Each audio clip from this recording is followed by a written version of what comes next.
promoteur, président du jury, secrétaire du jury, unis par le sang, l'hymne sacré de votre solidarité, fièrement saluer l'emblème d'or de tant de juin, jour sacré soit le témoin, jour sacré de que nous lèvons à notre toujours. J'invite les doyens de la faculté des sciences sociales, administratives et politiques à vérifier le dossier académique du candidat et à certifier que les conditions sont remplies pour la soutenance de cette thèse. Nous, professeur Anselme Meya Nguemba, doyen de la faculté des sciences sociales, administratives et politiques, agissant au nom de Madame la secrétaire générale à la recherche de l'Université de Kinshasa, a observé toutes les prescriptions légales et réglementaires et qu'il remplit toutes les conditions requises pour présenter sa thèse en vue de l'obtention du grade de docteur en sciences politiques et administratives. La faculté des sciences sociales, administratives et politiques a présenté le candidat. Chiboaboa Kapia Kaloubi Benoît Janvier et vérification des documents scolaires et académiques versés dans son dossier politique et administrative. Vous m'avez vu approcher les candidats parce que je voulais me rassurer que la personne que je présente, c'est bien Benoît Janvier.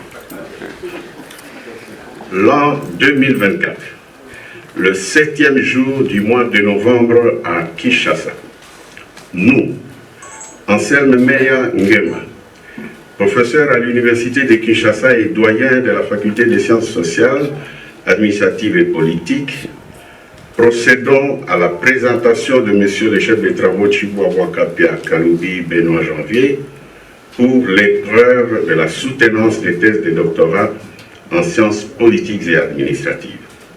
Catégorie conceptuelle et pratique de la décentralisation au regard de la gouvernance en République démocratique du Congo, communalisation des entités territoriales décentralisées pour une rationalisation du découpage administratif de 2006. De la soutenance de la thèse de doctorat de Monsieur le chef de travaux Benoît Janvier Chiboaboa Kapia Kaloubi.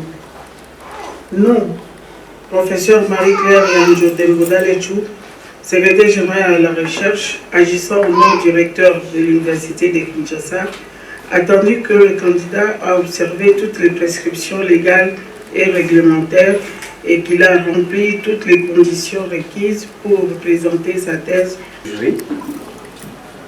Notre étude porte sur les catégories conceptuelles et la pratique de décentralisation au regard de la gouvernementalité en République démocratique du Congo. En abordant cette question de la gouvernementalité, nous voudrions examiner la manière d'être et d'agir de l'État congolais, spécifiquement à travers le découpage territorial, comme option technique de traduction d'une nouvelle forme de gestion étatique, entendue au sens d'une tendance lourde en tant qu'une forme historique propre à une trajectoire spécifique du politique. Ce concept fait référence à l'historicité en vigueur, vestige d'une colonisation dont tous mes dévanciers ont perçu des motivations manifestement contraires à celles poursuivies par le Congo indépendant,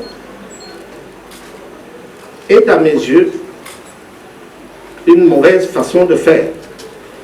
Pour appréhender la question sous étude, nous avons adopté la méthode de l'histoire immédiate, appuyée par des approches, les causes de ces échecs qui sont à nos yeux les conséquences inéluctables des approches juridico-bureaucratiques usitées jusqu'alors en République démocratique du Congo. En complément, nous utilisons l'approche néo-institutionnelle qui se manifeste par un programme de recherche centré sur la question de l'influence des institutions sur les phénomènes sociopolitiques et s'articule autour de deux problématiques. La première concerne l'influence des institutions sur l'action, c'est-à-dire l'exploration de l'impact des institutions sur le comportement des acteurs, leur stratégie, leurs préférences, leur... Il réussit avec la mention grande distinction.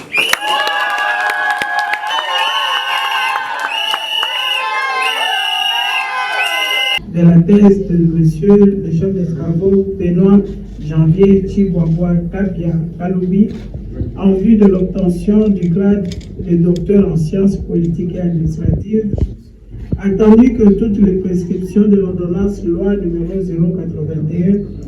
081-026 du 3 octobre 1981, telle que modifiée à ce jour relative à la collation des grades académiques ont été respectées, conférant au candidat précité le grade du docteur en sciences politiques et administratives. En foi de quoi, nous lui remettons le présent diplôme et les insignes de l'université et déclarons qu'il a la jouissance de tous les droits et avantages attachés au grade académique obtenu conformément à l'ordonnance loi dont référence ci-haut. Vous pouvez être nommé professeur associé et à l'université où vous travaillez. Si vous avez été formé ici,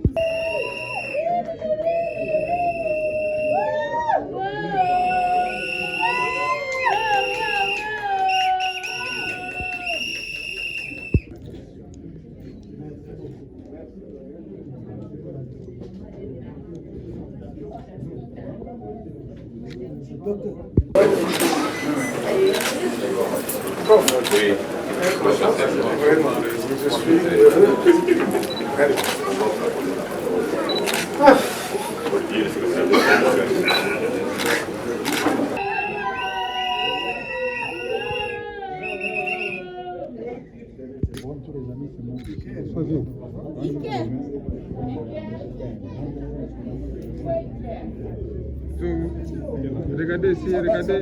Qui est à côté de vous comprend mon émotion. Messieurs les professeurs membres du jury, mes chers amis, en cette circonstance particulière, je n'ai pas de mots forts à utiliser pour vous dire merci. Mon souhait était d'examiner la situation de l'option qui a été levée dans notre pays, à savoir la décentralisation. Cette décentralisation, certains la qualifient de chaotique.